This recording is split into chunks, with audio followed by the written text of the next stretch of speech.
So tonight, as we break bread together, let us forge together something new, something strong, something we can be proud of, something we can build upon.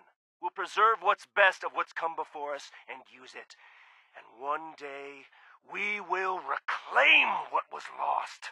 Let us forge a brotherhood of steel.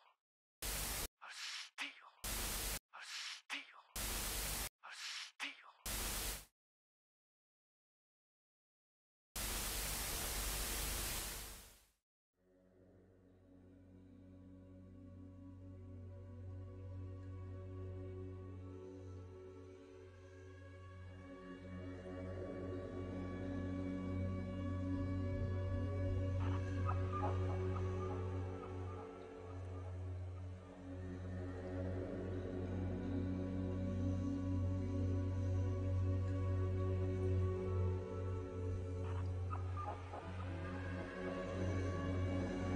The year is 2102.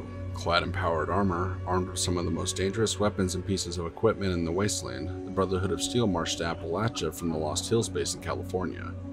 Once they arrived, they set up what is now Fort Atlas, formerly known as the Atlas Observatory. Cut off from the rest of the Brotherhood, they prepare themselves for what is to come.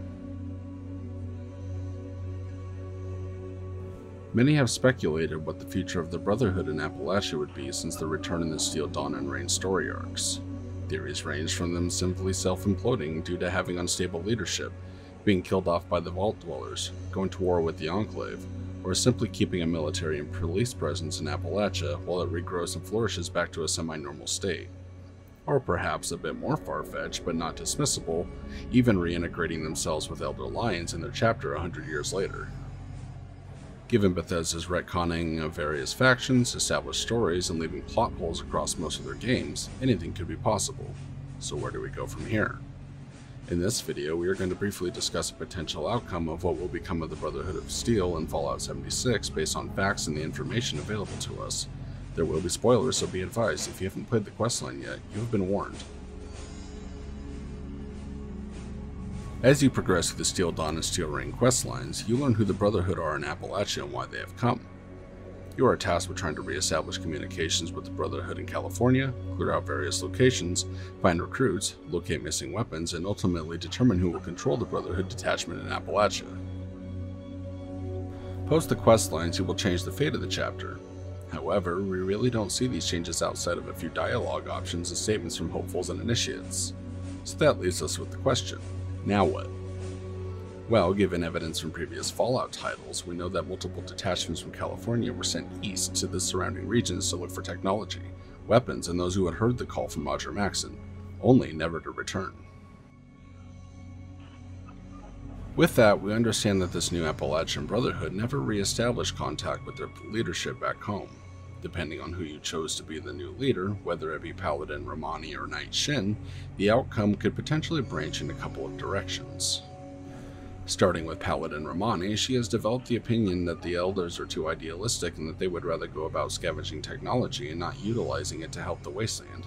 She would rather go about a more humanitarian approach, similar to Elder Lions 100 or so years later.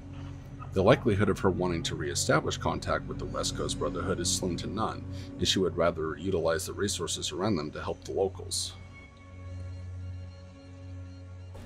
Knight Shin, on the other hand, upset with how Romani destroyed the transmitter at the Enclave research base in the forest region, wants to find any possible way to re-establish contact as were the original orders from Roger Maxson, whilst also maintaining the Brotherhood's ideologies and hunting for and hoarding technology to keep out of the locals' hands due to their incompetence.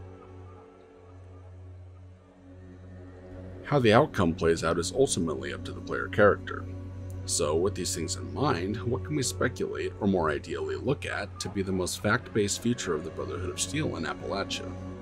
Well, the answer to that, while still yet blurry, might just be that they never leave Appalachia, and maintain a presence and eventually fade away, whether it be due to the eventual downfall of leadership, or coming into too many losses with other factions such as the Raiders, who we have yet to see engage the Brotherhood directly despite their plans being made in the Crater War Room, or be it the Enclave, who is more than likely to make a return to us.